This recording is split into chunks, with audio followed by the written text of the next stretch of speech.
성탄절의 반응은 사람들마다 다 다릅니다. 자기가 가지고 있는 직업과 자기가 가진 생각, 종교에 의해서 많은 사람들의 반응은 각기 다른 것입니다. 1775년 어느 날 미국의 볼티모어시에서 가장 큰 호텔에 한 누추한 농부의 차림을 한 사람이 호텔에 유숙하기를 청했습니다. 그때에 거기에 매니저가 이런 지하에 한마디로 거절했습니다. 여기에 당신이 거주할 방이 없습니다. 그래서 그 한 농부의 차림을 한 분은 가까이에 있는 다른 좀 아래급의 호텔을 잡아서 그게 유숙하게 되어집니다. 그런데 잠시 후에 이 호텔에서 난리법석이 났습니다. 그것은 그 잠깐 전에 왔던 그 누추한 농부 차림의 그분이 바로 그 나라의 부통령이었다고 하는 사람입니다. 제퍼슨이라고 하는 사람인데 3대 대통령이 된 사람이기도 합니다. 이 매니저는 부랴부랴 한 사람을 보내서 부통령에게 저희가 잘 몰라 뵙습니다.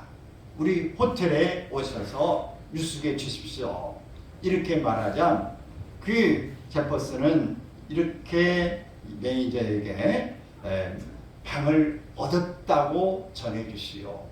그리고 이렇게 와서 다시 묵으라고 한 후에 감사를 전한다 전해주시오. 그러나 부통령인 나 한 사람을 이렇게 한 농부 차림으로 이렇게 갔다고 해서 호텔에 유숙할 수 없다고 한다면 부통령인 나도 여기에 유숙할 수 있는 호텔은 아닌 듯 싶습니다. 이렇게 하면서 거절했다고 합니다.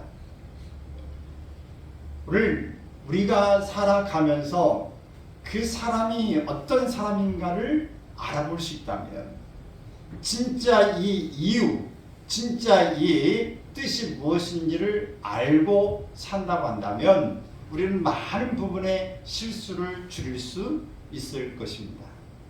먼저 오늘 본문에서 우리가 소개하고 있는 이 성탄절을 맞고 있는 한 부류의 사람, 헤롯 왕입니다. 예수님께서 헤롯 왕 시대에 탄생하셨습니다. 헤롯 왕은 이 헤롯 대왕이라고도 불려지게 되어지는데 BC 73년에서 BC 4년에 사는 사람으로 알려져 있습니다. BC 47년에 로마의 시저 황제에 의해서 유대의 총독으로 임명되었다가 7년 후인 BC 40년에 로마의 꼭두각시 왕인 유대의 분봉왕으로 임명되어져서 예수님이 탄생할 무렵인 BC 4년까지 오랜 세월 동안 권좌에 있었던 사람입니다. 근데 이 헤롯은 굉장히 사람이 원만하지 않고 또 인격이 성숙해 있지 않는 사람이었습니다. 자신의 왕권에 조금이라도 위협이 의심되는 인물은 어느 누구든 가차없이 처단했습니다. 자기 아내도 죽이고 두 아들도 죽이고 남동생도 죽이고 할아버지도 죽이고 심지어 자기 어머니조차도 죽였습니다. 북한의 김정은과 같은 잔인한 독재자인 것이죠. 머리는 비상한 책략가였습니다. 막강한 권력을 행사하면서도 이 유대인의 최고 법정인 산헤드린을 없애기 위해서 그는 무려 300명의 법정위원들을 처형하기에 이르렀습니다. 얼마나 자기 권력에 대해서 독점하고 1인치하에 그는 두기를 원했는가 하는 것을 알 수 있습니다. 이와 같이 헤롯 왕의 가장 이 역사 가운데 끊임없는 의심과 모함, 그리고 처형하는 인물로 얼룩져 있는데 그는 결혼을 6번이나 했습니다. 정신적으로 육체적으로 큰 고통 속에서 늘 불안한 그런 상태 속에서 살았습니다. 그런데 어느 날 그에게 동방에서 왔다는 박사들이 헤롯을 찾아왔습니다. 1절, 2절에 있는 말씀을 보면은 같이 읽어볼까요? 헤롯 왕 때에 예수께서 유대 베들레헴에서 나심에 동방으로부터 박사들이 예루살렘에 이르러 말하되 유대인의 왕으로 나신 이가 어디 계시뇨? 우리가 동방에서 그의 별을 보고 그에게 경배하려 왔노라 하니. 쉽게 말하면 우리는 동방에서 온 박사들입니다. 우리가 연구한 바에 따르면 유대인의 왕이 분명히 이곳 유대에서 탄생했는데 혹시 유대인의 왕이 어디에서 탄생했는지 아십니까? 라는 질문입니다. 자기가 지금 이 모든 관할하고 있는 왕인데 또 왕이 유대에 태어났는 이 장소를 묻자 정말 이 헤롯은 자기가 지금까지 해왔던 일 가운데서 경계태세의 의심을 가지고 분노가 속에서 일어났을 것입니다. 그래서 속으로는 증오가 있고 어떤 일이 어떤 녀석이 태어났단 말이야 이렇게 생각을 하면서도 그의 근황을 물으면서 그가 어디 있는지를 알려달라고 하는 그런 질문을 겉과 속이 다른 모습으로 하게 되어집니다. 7절 8절 헤롯이 그의 심중의 복잡함을 설명하고 있습니다. 같이 봅니다. 이에 헤롯이 가만히 박사들을 불러 별이 나타난 때를 자세히 묻고 베들레헴으로 보내며 이르되 가서 아기에 대하여 자세히 알아보고 찾거든 내게 구하여 나도 가서 그에게 경배하게 하라. 물론 헤롯은 그 유대의 역사 가운데 구약에서 조상 대대로 이어왔던 메시아가 탄생한다는 사실을 모르는 게 아닙니다. 그도 알고 있었습니다. 그러나 그의 마음에서는 아기의 근황을 묻는 것은 그를 죽이겠다고 하는 일이고 경배하겠다는 말은 하나의 핑계인 것입니다. 16절 말씀을 읽습니다. 시작. 이에 헤롯이 박사들에게 속은 줄을 알고 심히 노하여 사람을 보내어 베들레헴과 그 모든 지경 안에 있는 산의 아이를 박사들에게 자세히 알아본 그때를 표준하여 2살부터 그 아래로 다 죽이니. 헤롯은 겉으로는 경배, 속으로는 칼을 갈고 있었던 것입니다. 자기의 기득권을 유지하기 위해서는 어떤 짓이라도 해서 모든 주변을 장악하려고 했던 그의 마음이 있었던 것입니다. 오늘 우리는 성탄절을 맞이하면서 교회에 오기는 오지만 하나님 앞에 예배는 드리러 오지만 진정 예수님을 경배하지 않고 교회 문턱만 받고 있는 그런 교회에 이 발을 듣는 사람은 없는지, 또 겉과 속이 다른 모습으로 우리는 믿음 안에 있다고 말하고 있는 것은 아닌지를 우리가 함께 생각해 볼 수 있기를 바랍니다. 그래서 이 헤롯 대표적인 인물, 겉과 속이 다른 사람, 교회에 출석하지만 자기는 목적이 딴 데 있어서 교회에 온다. 장사를 위해서, 정치의 어떤 표를 위해서, 자기의 어떤 축복, 복을 받기 위해서 여러 측면에 자기 중심에서 다 숨기고 친절한 척, 고상한 척, 믿음 있는 척 하는 모습으로 살고 있는 건 아닌지를 우리가 돌아볼 수 있기를 바랍니다. 두 번째 유형의 사람은 대제사장과 서기관들입니다. 대제사장과 서기관들은 당시의 대표적인 종교 지도자들이었습니다. 백성을 대신하여 하나님께 제사를 드리고 백성들에게 성경을 가르치는 전문적인 성경학자들인 것입니다. 유대인의 왕으로 나신 이가 어딨냐고 묻자를 헤롯은 찾는 이가 바로 대제사장과 서기관들이었습니다. 대체 어디서 그가 나겠느냐? 4절 5절에 묻습니다. 시작. 왕이 모든 대제사장과 백성의 서기관들을 모아 그리스도가 어디서 나겠느냐 물으니 이르되 유대의 베들레헴이오니 이는 선지자로 이렇게 기록된 바. 미가서 5장 2절에 근거한 대로 메시아는 분명히 베들레헴에서 태어난다고 하는 이 사실을 알고 있었던 것입니다. 이렇게 서기관들, 대제사장들, 이 성경에 능통하고 있는 그들이 바로 베들레헴을 찾아냈습니다.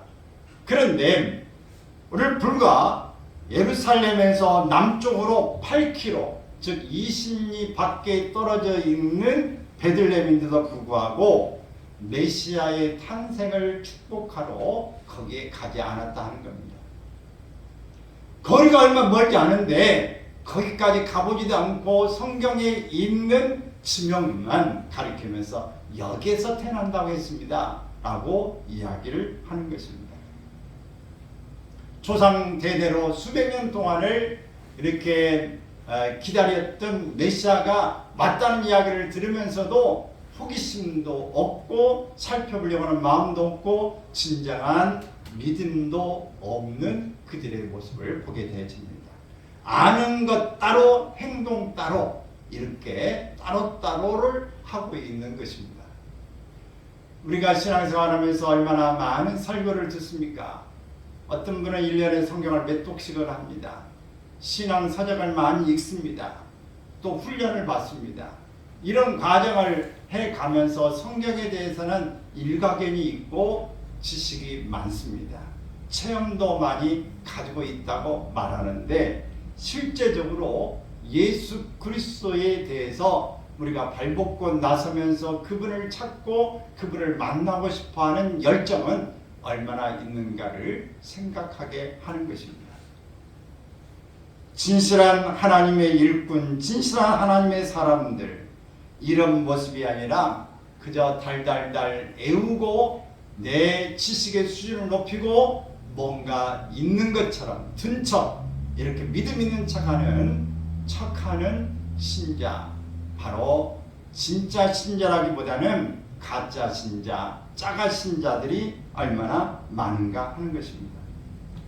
진정한 신자는 내 자랑이 아니고 지식 자랑도 아니고 명예 자랑도 아니고 유명한 스타의 자랑도 아니라 예수님을 자랑하는 것입니다. 바로 예수님, 그분이 나의 주님이라고 주를 찬양하는 일이 우리에게 가장 중요한 일이고, 이것이 우리의 입술에서 나올 수 있는지, 나오고 있는지를 살펴보는 것이 내가 대제사장과 서기관들의 이 신앙의 모습, 성탄절을 맞는 그들의 자세와 우리가 생각을 열어볼 수 있습니다. 세 번째, 유형의 사람, 성탄절을 맞이하면서 여관 주인들입니다. 여관이 하나만 있는 것은 아니었습니다. 지금도 우리의 지역에 보면 여관들이, 우리 숙소들이 모텔, 호텔, 여인숙 여러 장들이 많이 있습니다. 이것처럼 그 당시에도 사람들이 머무는 숙소들이 있었습니다. 근데 많은 사람들이 모인다고 할 때에 그때가 가장 호황기고 그때 가장 돈 벌 수 있는 일입니다. 메뚜기도 한 차리라고 이때에 수확을 올려야 된다. 해수욕장에 유원지에서 그 많은 사람이 모일 때에 한탕 하겠다고 하는 그런 마음처럼 분주하고 정신이 없는 때죠. 이 사람들은 발디딤 없이 숙소가 가득 차 있는 그 현장에서 바로 요셉과 마리아도 그 행렬에 들어가게 되어졌고 숙소를 얻기를 원했습니다. 만삭된 모습으로 가 있지만 누구도 그 만삭된 여인에게 그 젊은 부부에게 숙소를 내주지 않았습니다. 꽉 찼습니다. 실제적으로 꽉 찼다고 볼 수 있습니다. 그런데도 배려하는 마음, 이런 것들을 찾아볼 수 없었고, 정말 배려하고 이분이 누구다, 또 도덕적으로 또 불쌍히 여기는 마음만 있다고 할지라도 방을 주인방이라도 하나 한쪽에 내주었을 것입니다. 그렇기 때문에 우리는 이 성탄절의 예와 에피소드 이런 걸 통해서 연극을 나갈 때 빈방 있어요 할 때 여기 있어요 라고 말하는, 그것은 우리에게 감동을 주는 스토리 중에 하나일 것입니다. 누가복음 2장 7절에 있는 말씀, 첫 아들을 낳아 강보로 사서 구유에 누였으니 이는 여관에 있을 곳이 없음이라. 예수님의 몸 하나 누일 태어날 장소가 없었던 것입니다. 이렇게 많은 사람들은 예수 그리스도를 알만한 그런 여유도 없었고 믿음도 없었습니다. 왜? 내 일이 바빴기 때문에. 돈 버는 일이 바빴고 사업이 바빴습니다. 그리고 정신없이 자기 일에 최선을 다하는 모습, 이 일에 머물렀던 것입니다. 오늘 우리도 마찬가지입니다. 현대인들은 다 바쁩니다. 최선을 다합니다. 아침 일찍 출근하여 늦게 퇴근하고 추운 속에서도 일해야 월급을 받고 사는 사람들이 많습니다. 또 그렇게 현장에 나가서 일하지 않는 사람도 여러 사람들이 주식을 하고 코인을 하고 또 여러 모습으로 살고 있고 재테크를 하고 또 여러 다양한 분야의 이 사업을 합니다. 그래서 나름대로 다 사람은 바쁩니다. 어떤 일을 하든 사람들은 그냥 있지 않습니다. 그저 뭘 배우러 다니는 사람도 있고 재테크에 지금 최선을 다하는 사람도 있고 비즈니스 속에서 사람을 만나는 이런 일들도 다 바쁩니다. 이런 바쁜 속에서 예수 그리스도를 먼저 생각하고 앞세운다는 것이 상당히 어려운 때였습니다. 지금도 이렇게 우리의 일에 연말 연시가 되어지면서 우리는 나름 이 송년회를 하는 일들이 굉장히 많습니다. 여러분 송년회를 지금 몇 번이나 하셨습니까? 요즘에는 송년회라는 말을 쓰고 망년회라는 말은 잘 안 씁니다. 망년회는 일본 시대 때 일본 사람들이 잊을 망자 뭐 이런 망자를 쓰면서 과거의 안 좋은 기억은 다 잊어버립시다 이런 의미로 망년을 썼지만 지금은 송년회 이 한 해를 우리가 잘 보내자 이런 의미로 송년회라는 말을 쓰게 됩니다. 여러분 우리가 한 해를 보내면서 이 주님을 기억하고 주님을 자랑하고 주님을 앞세우는 주님이 누구신가를 기억하는 일이 송년회 가운데 가장 중요한 하나의 주제가 되어져야 할 것이고 오늘 특별히 주님을 앞세우는 주님을 자랑하는 주님을 기뻐하는 날이 되어야 될 줄로 믿습니다.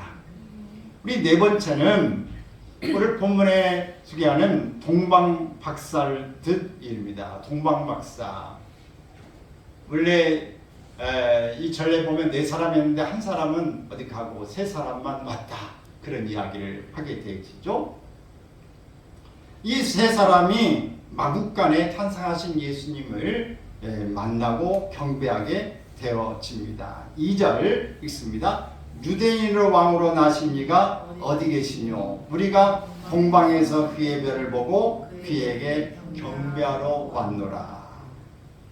이 동방박사들은 지금 비즈니스로 온 게 아닙니다. 구경하러 온 게 아닙니다. 그들은 예수님을 경배하러 왔습니다. 자기의 이름을 널리 퍼뜨리기 위해서 우리는 하늘 보고 천문학자들 이런 사람이라고 하는 이것으로 자기 이름을 선전하기 위해서 온 것이 아닙니다. 베들레헴에서 동쪽으로 무려 2500km나 떨어진 페르시아, 오늘날 이란에서 왔다고 하는 겁니다.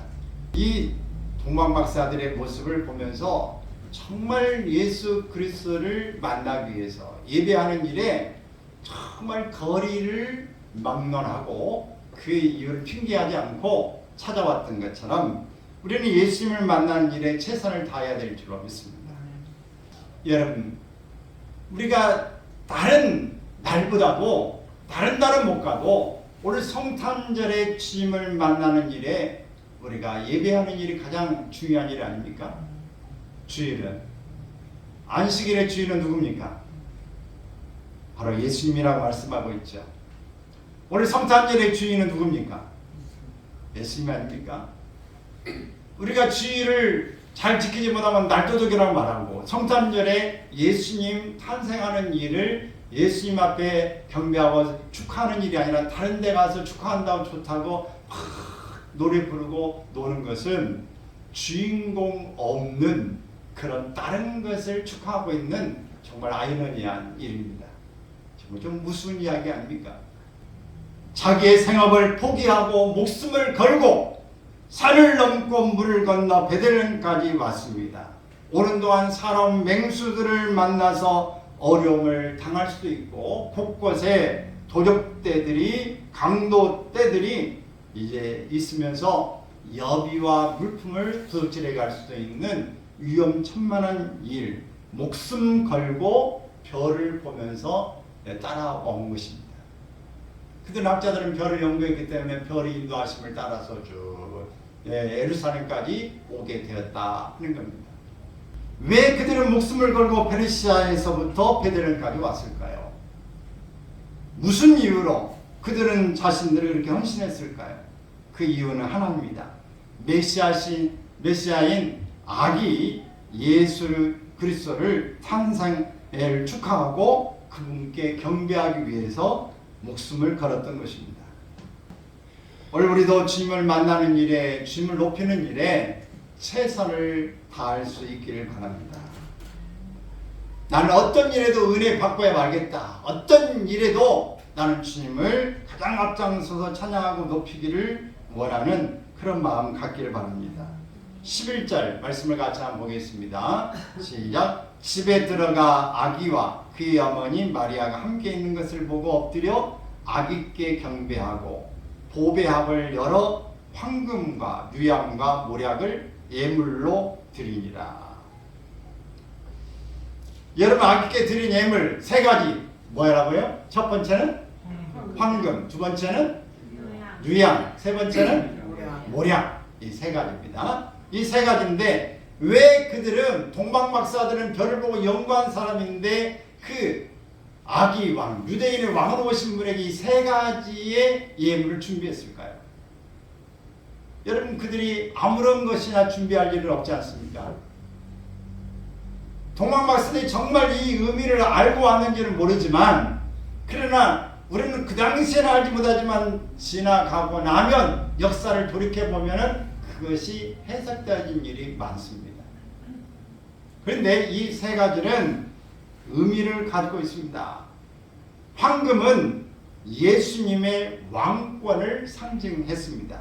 황금은 동서공을 막론하고 귀금속으로 여겨져 왔고 왕권과 권위를 상징하는 것으로 사용되었습니다. 그래서 동방박사들 아기 예수님께 황금을 예물로 드리는 것은 그가 만왕왕이신 메시아임을 나타내는 것입니다. 두 번째, 유향입니다. 유향은 짙은 향기를 지닌 향료입니다. 이것은 예수님의 신성을 상징합니다. 우리가 어떤 그 제사를 드린다든지 뭐 유교도 향을 다 피우지 않습니까? 향불을 피우고 하는 것, 이 제사 의식에다 많이 피우는데 그 좋은 향을 피우는 것이죠. 오늘 예수님에게 있어서 좋은 향기로운 이런 모습은 예로부터 종교적 예식에 사용되어 왔기 때문에 동방박사들도 여기에 기인해서 유향을 예물로 드려서 바로 하나님과 함께 계신 하나님의 아들이심을 나타내는 것입니다. 하나님의 아들, 바로 신이라고 하는 의미를 가지고 있는 것입니다. 또 모략, 모략은 고대 이집트에서 방부제로 사용됐던 향료입니다. 이것은 예수님의 죽음을 상징합니다. 따라서 동방박사들이 아기 예수님에게 모략을 예물로 드린 것은 그가 세상의 죄를 지고 죄를 대속하기 위해서 죽으실 메시아임을 상징하는 것입니다. 자, 정리해 보면 이 예물들은 예수님이 왕이시다, 하나님과 함께 계신 하나님의 아들이시다, 온 세상의 죄를 대속하기 위해 죽으실 메시아다, 이것을 증거하고 있는 것입니다. 이러한 영적 의미를 기억하면서 우리는 예수님을 왕으로 섬기고 그분의 신성을 경배하고 우리 죄를 위해 십자가 희생을 기억해야 합니다. 오늘 우리에게 황금만큼 드릴 금전은 여기 없으시죠? 황금을 하나 드릴 만한 건 없으실 것 같고, 유양값이 얼마나 되는지 모르겠어요. 오늘 하나님의 키의 아들이십니다라고 말하는 고백하는 우리를 고백, 우리 마음으로 온전히 찬양하고 기뻐하는 일이 바로 유양이 아닐까. 황금은 우리가 가지고 있는 정성, 우리가 가장 소중히 여기는 황금과 같은 귀한 것을 주님 앞에 드리는 그런 모습을 말할 것입니다. 모략은 주님의 죽으심을 예배한 것처럼 오늘 우리가 주님이 나를 위해 죽으셨다는 것에 감사하고 우리가 이 은혜를 깊이 묵상하면서 주님의 그 죽으심이 나를 사랑하신 것입니다 라고 하는 감사와 오늘 사랑에 우리가 감격하는 일이 바로 모략을 드리는 일에 속할 수 있음을 저는 믿습니다. 사랑하는 여러분, 우리에게 값진 예물, 값진 것을 주님 앞에 드리는 것은 선물의 덕목에 속합니다. 선물의 목록에 속하고 있어요. 그래서 참된 예배자는 주님께 가장 귀한 것을 드리는 사람인 것입니다. 물질보다도 더 중요한 오늘 이 사랑을, 예물을 우리 주님 앞에 드릴 수 있기를 바랍니다. 그래서 이 성탄을 맞이하는 사람들 가운데 네 부류를 좀 생각해 봤는데, 먼저 헤롯 부류, 겉으로는 주님을 경배한다고 하지만 속으로는 살기가 등등한 두 얼굴을 가진 헤롯 왕과 같은 이름뿐인 신자들, 또 제사장과 서기관들, 말씀은 많이 배우고 들어서 지식적으로는 많이 알지만 삶은 전혀 변하지 않는 대제사장과 서기관 같은 무리들을 말합니다. 또 여관 주인, 돈 버느나 돈에 눈이 멀어서 주님을 홀대한 여관 주인과 같은 돈을 신으로 숨기고 있는 그런 신자들, 또 동방박사와 같은 신자입니다. 마지막으로 목숨 걸고 먼 길을 찾아와 주님께 가장 귀한 것을 드린 진정한 경배자, 참된 예배자의 삶을 이야기하고 있습니다. 여러분은 오늘 내 무리 가운데 어떤 사람이십니까? 금년은 계획을 갖지 못했지만 내년에는 우리가 노숙인이든 아니면 죽방촌이든 오늘 어렵고 힘든 사람들을 초대해서 정말 잘 차려주든지, 아니면 이들에게 좀 잘 준비해가지고 음식물을 전달하든지, 오늘 이런 일들을 우리가 내년에는 좀 해보면 좋겠다. 그래서 이 섬김을 우리가 해볼 수 있는, 그래서 그들에게 위로를 주고 희망을 전달하고 선물을 그들에게 주어서 진정한 크리스마스의 의미를 좀 나눴으면 좋겠다 하는 생각이 들었습니다. 또 시설에 찾아가서 그들을 위로로 하고 노래도 하고 물품도 전달했던 기억들이 있는데, 이런 시설에 낮고 천한데 예수님께서 옥에 있는 자를 돌아보고 부활을 돌아보고 과부를 돌아보고 또 이 거지들을 돌아보는 일들을 주님이 나를 위해 산 것이라고 말씀했는데, 오늘 우리가 이런 일들을 할 수 있는 그런 성탄절이 되어야 되지 않겠는가. 그래서 내년에는 우리가 정말 이런 일에 초점을 맞춰서 좀 잘 할 수 있는 기회를 가져봐야 되겠다. 오늘 성탄절의 핵심은 빠지고 겉다리만 왕성하서 오늘 이것저것을 가지고 분주한 그런 성탄절의 의미가 되고 있지 않는지를 우리가 살펴보면서 가장 중심적인 핵심을 우리가 잡고 갈 수 있는 올해 성탄절이 되시기를 주의 이름으로 축원합니다.